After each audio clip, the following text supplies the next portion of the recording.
I do not have any difficulty noting down the keywords, but still I am unable to score good in my retail lecture. What exactly should I do? Now, this one common question I often get asked by the students कि ma'am notes बनाने में तो problem है ही नहीं, score फिर भी नहीं आ रहा. Hello students, I am Sonia from BDS Institute of English, and in today's lecture we are going to discuss retail lecture, its basic tips, strategies, and the main focus is going to be on the scoring aspect of it. Okay, let's start off. So retell lecture, as the name tells, retell, दोबारा बताइए, कुछ सुन के आपको दोबारा repeat करना है.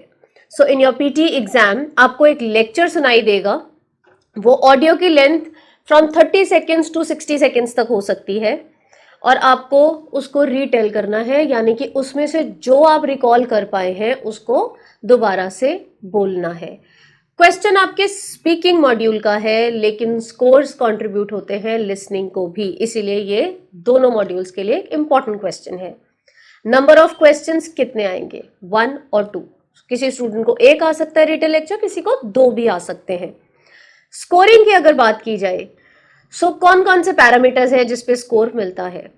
Fluency, pronunciation and content, और तीनों पैरामीटर्स पे 5 पॉइंट्स ईच कंप्यूटर आपको देता है. तो मोस्ट इंपॉर्टेंट थिंग इज कि ये तो हमने देख लिया कि 15 पॉइंट का एक रिटेल लेक्चर है, बट लेट्स सी 90 में से कितने पॉइंट्स मिलते हैं. जैसे कि मैंने आपको पहले बताया कि ये क्वेश्चन स्पीकिंग और लिसनिंग को स्कोर्स कंट्रीब्यूट करता है, और इस क्वेश्चन यानी कि रिटेल लेक्चर से आपको स्पीकिंग में अप्रोक्सीमेटली 9 पॉइंट्स और लिसनिंग में अप्रोक्सीमेटली 8 पॉइंट्स मिल सकते हैं. बिलीव मी, इस क्वेश्चन में आपको पूरे कंप्लीट पॉइंट्स मिल सकते हैं just by watching the video and following the tips. Alright, let's start off. So पहला क्वेश्चन जो मैंने आपको शुरुआत में भी बोला था कि बहुत सारे कीवर्ड्स कैच हो जाते हैं, कोई प्रॉब्लम नहीं है लिसनिंग में, पर जब एआई स्कोरिंग दिखाता है तो डिसहार्टन हो जाते हैं कि इतने कीवर्ड्स बोलने के बाद भी स्कोर क्यों नहीं आ रहा. एक मेन रीजन जो स्टूडेंट्स कभी भी नहीं सोचते कि स्कोर ना आने की वजह ये तो नहीं है कि इतना कुछ बोल दिया है. Yes, think over it once again. बहुत ज्यादा बोलने से बहुत स्कोर आएगा ऐसा कोई लॉजिक नहीं है. Now where the problem lies, the first issue is कि बच्चे जब रिटेल लेक्चर स्टार्ट होता है उसी टाइम सब कुछ लिखना शुरू हो जाते हैं, बहुत सारे कीवर्ड्स नोट करते हैं, बहुत लेंथी नोट्स बना लेते हैं, इतने लेंथी कि I have seen students noting down around 20 to 25 to 30 words. क्या मुझे एक्चुअली इतने की जरूरत है? मैंने आंसर खत्म करना है 40 सेकेंड्स के अंदर.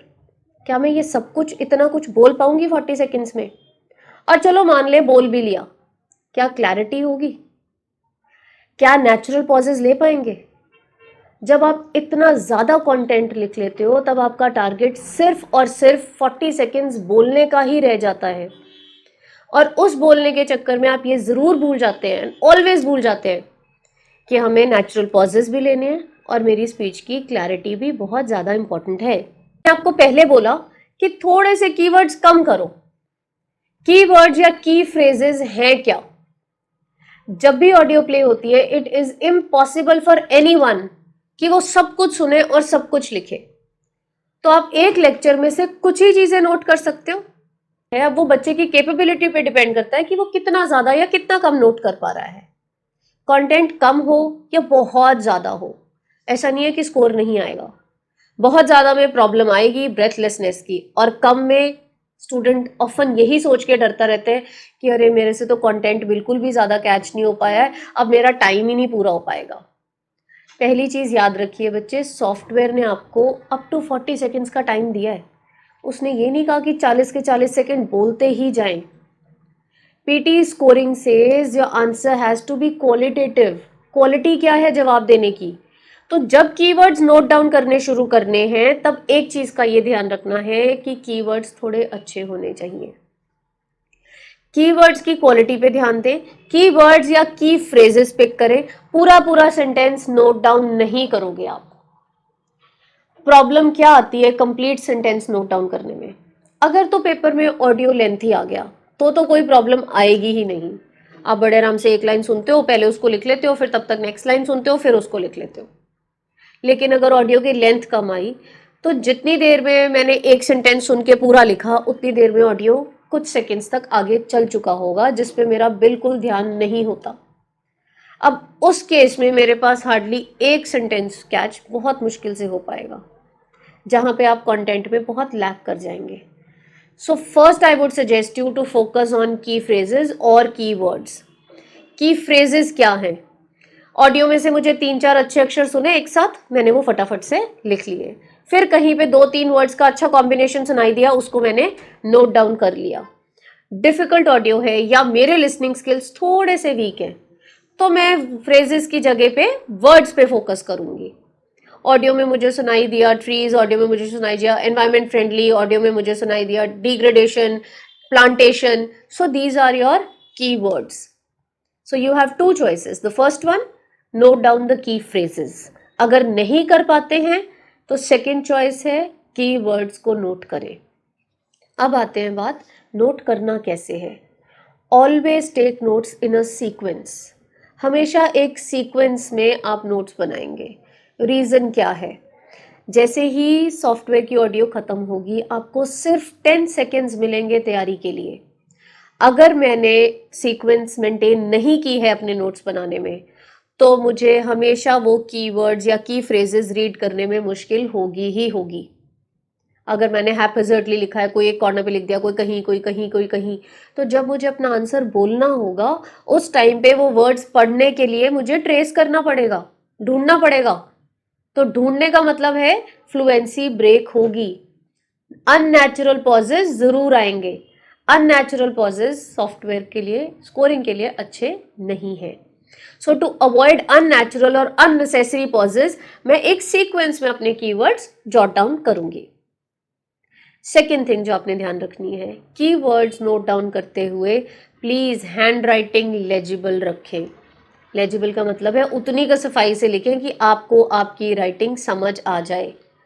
बहुत बार बच्चे लिखते तो बहुत कुछ हैं पर ऐसा स्क्रिबल करते हैं कि उनको उनकी अपनी राइटिंग समझ में नहीं आती। अगर ये प्रॉब्लम आई तो अगेन कंटेंट कम हो या ज़्यादा हो प्रॉब्लम आनी ही है। जब अपना लिखा हुआ ही नहीं पढ़ पाओगे तो फ्लुएंसी और प्रोनाउंसिएशन कैसे मेंटेन करोगे?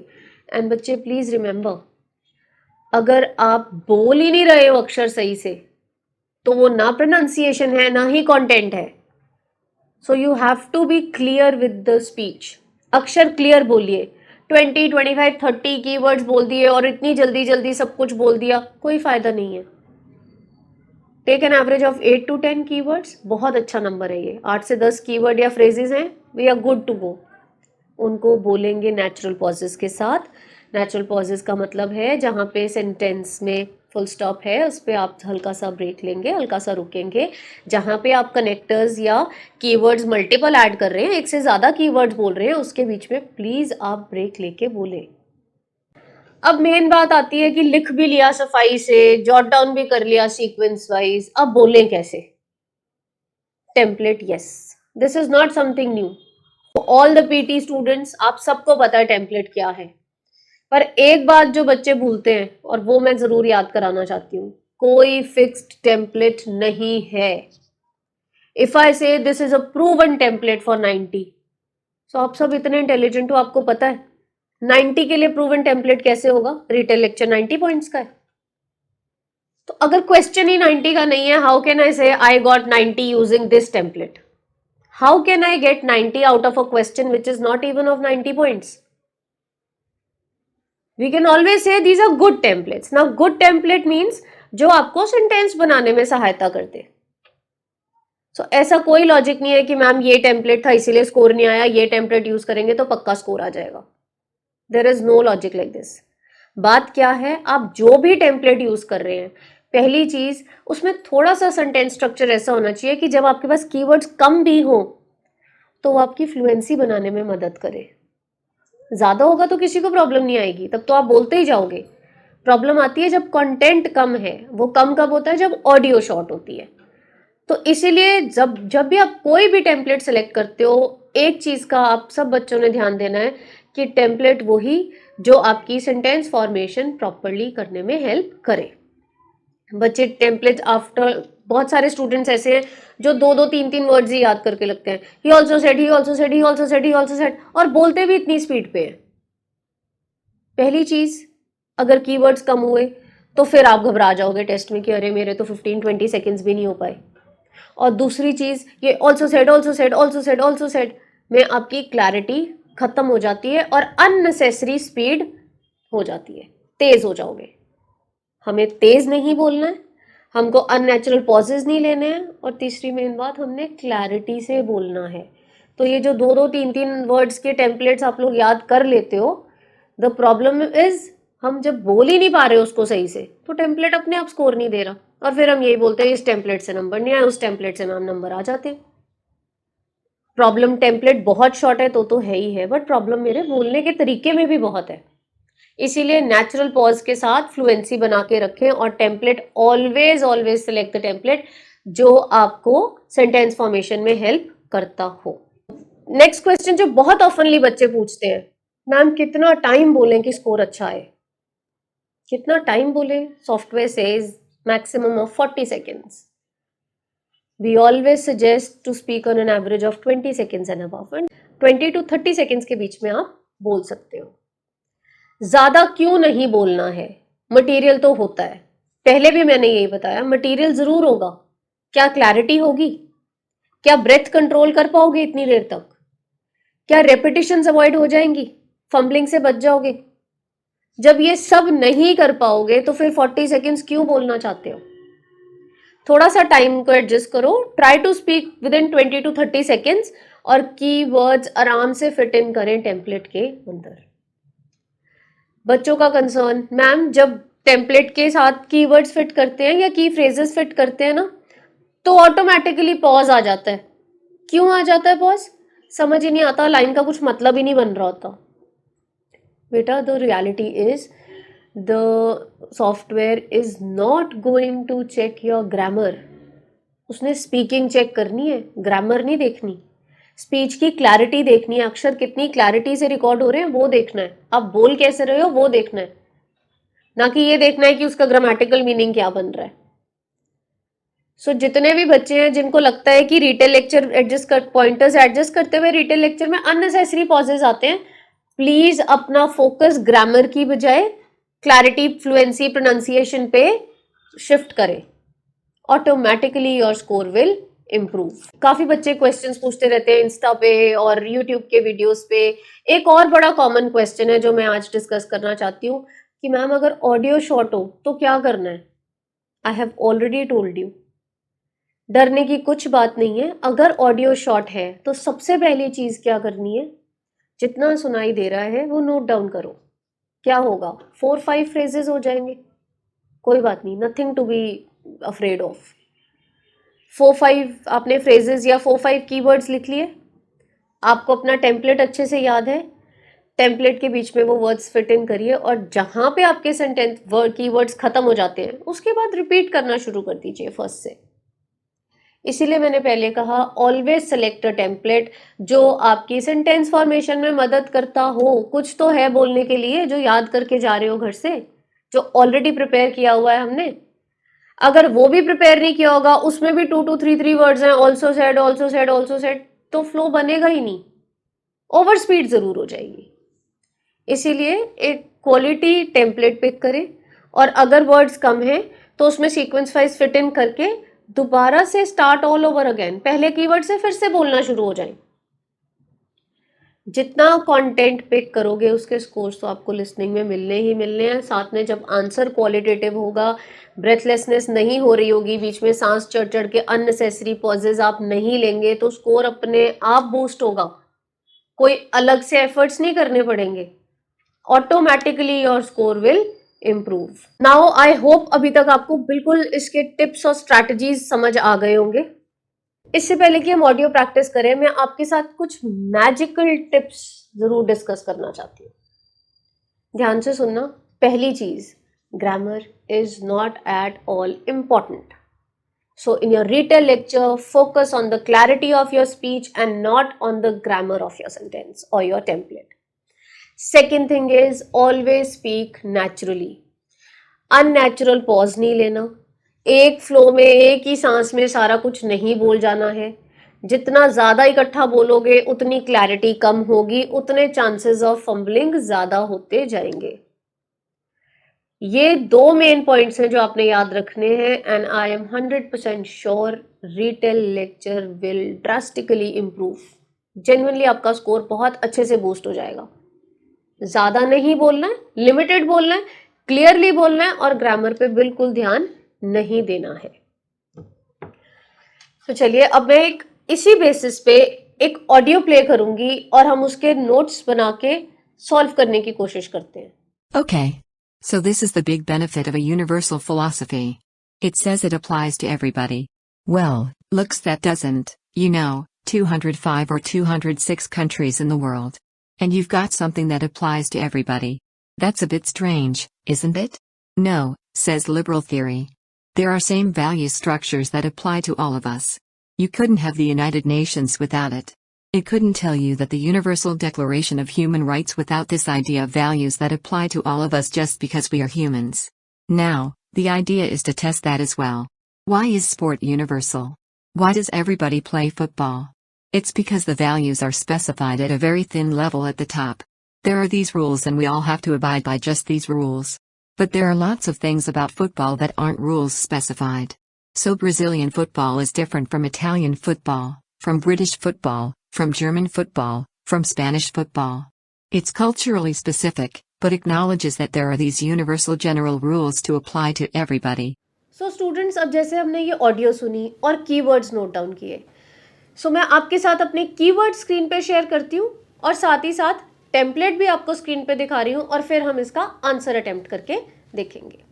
सो as you can see on the screen, मेरे पास ये कीवर्ड्स हैं: benefit of a universal philosophy, 206 countries in the world, structures, universal declaration and कुछ और। अब इसको टेम्पलेट्स में फिट करते हैं। So the first line says, the speaker delineates information regarding benefits of a universal philosophy in a clear manner. In the beginning, the narrator said 206 countries in the world and structures. The speaker argues this with supporting details like Universal Declaration, human rights and football. The lecture not only highlighted liberal theory but also mentioned United Nations. The speaker also revealed sports universal. Finally, the lecture concluded by focusing on values are specified at a very thin level. So as you heard, मैंने around 8 to 10 keywords अपने retail lecture के template में एक एक दो दो करके fit in किए। कहीं पे भी बहुत तेज नहीं बोला, नेचुरल पॉजेज लिए ताकि मेरे को ब्रेथलेसनेस भी ना हो। अब सेकंड केस वो होगा जिन बच्चों ने इस ऑडियो में बहुत कम कंटेंट कैच किया होगा, या वो केस कीजिए अगर ऑडियो इतनी लंबी आई ही ना, इतना लेंथ हुआ ही नहीं, तो मेरे पास तो 5 ही वर्ड्स हैं। अब मैं सेम कीवर्ड्स में थोड़ा सा नंबर कम कर देती हूँ। फर्स्ट 5 कीवर्ड्स के साथ देखते हैं आंसर कैसे हम क्रिएट कर सकते हैं। The lecture delineates information regarding benefit of a universal philosophy in a clear manner. In the beginning the narrator said 206 countries in the world. The speaker argues this with supporting details like structures. The lecture not only highlighted Universal Declaration but also mentioned human rights. The speaker also revealed benefits of a universal philosophy. Finally, the lecture concluded by focusing on philosophy and 206 countries in the world. So, अब देखो मैंने 5 keywords which is a mixture of keywords and key phrases उनको बोला है, दोबारा से repeat भी किया है, लेकिन कहीं पे भी कोई अननेसेसरी पॉज नहीं लिया है, स्पेस नॉर्मल रखी है, क्लैरिटी पे फोकस किया है। अगर आप ये चीज़ें फॉलो करेंगे तो डेफिनेटली आपके रिटेल लेक्चर में बहुत अच्छे स्कोर आएंगे। I hope the video was very helpful for you, and if you like the video, please subscribe to the page. Thank you very much and all the best with the preparations.